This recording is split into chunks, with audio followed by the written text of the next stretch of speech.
हमें हमारे जीवन में केवल बुरे कर्मों का ही फल नहीं मिलता है, हमारे द्वारा किए गए अच्छे कर्मों का भी फल मिलता है। हम अच्छे कर्मों के फल को पाने की इच्छा रखकर कष्ट में पड़ जाते हैं, क्योंकि कर्म अच्छे हो या बुरे, उनका फल भोगने के लिए इस धरती पर जन्म तो लेना ही पड़ता है।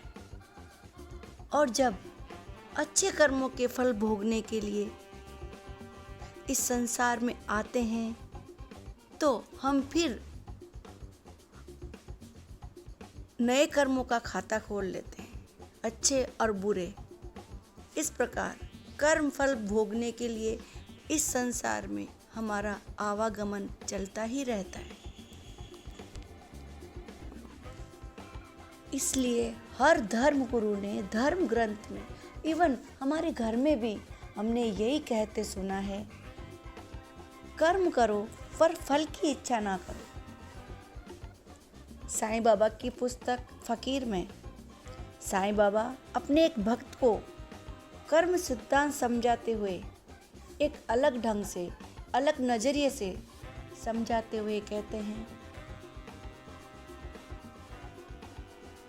अगर हम अच्छा कर्म करके, बुरा कर्म करके उसके फल का इंतजार करते हैं तो ऐसा करके हम कई बार संकट में पड़ जाते हैं, मुसीबतों से गिर जाते हैं।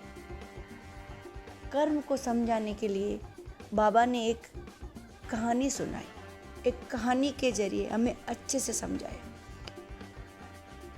ये कहानी बाबा के किसी भक्त की है और ये उसके साथ घटित हुआ। उस जन्म में वो एक धनवान व्यक्ति था। बाबा का भक्त उस जन्म में एक धनवान व्यक्ति था और उसी मोहल्ले में एक अनाथ बच्चा था। और उस धनवान व्यक्ति को उस अनाथ बच्चे पर दया आ गई और उसने उस अनाथ बच्चे को अपने पास रखा, पढ़ाया लिखाया और वो बच्चा एक दिन बहुत बड़ा आदमी बन गया। और धीरे धीरे वो लड़का आगे बढ़ता ही गया और इस आगे बढ़ने में वो अनाथ बच्चा उस धनवान व्यक्ति को भूल गया। लेकिन वो धनवान व्यक्ति अंतिम सांस तक उसका इंतजार करता रहा कि कभी तो वो मुझसे मिलने आएगा, मेरी सेवा करेगा, क्योंकि मैंने उसको इतना बड़ा आदमी बनाया है, इतना बड़ा आदमी बनने में मैंने उसकी मदद की है।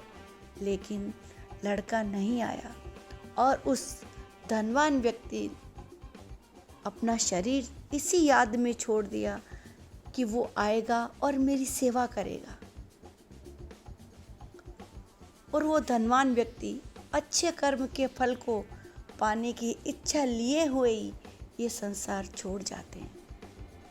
फिर अगले किसी जन्म में वो धनवान व्यक्ति एक स्त्री बनकर जन्म लेता है और वो गरीब लड़का,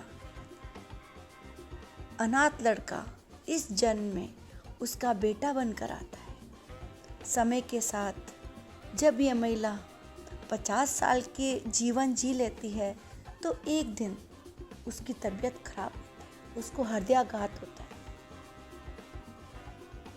और उसकी तबीयत बहुत ज़्यादा खराब होती है। डॉक्टर सब बता देते हैं इनका जीना नामुमकिन है।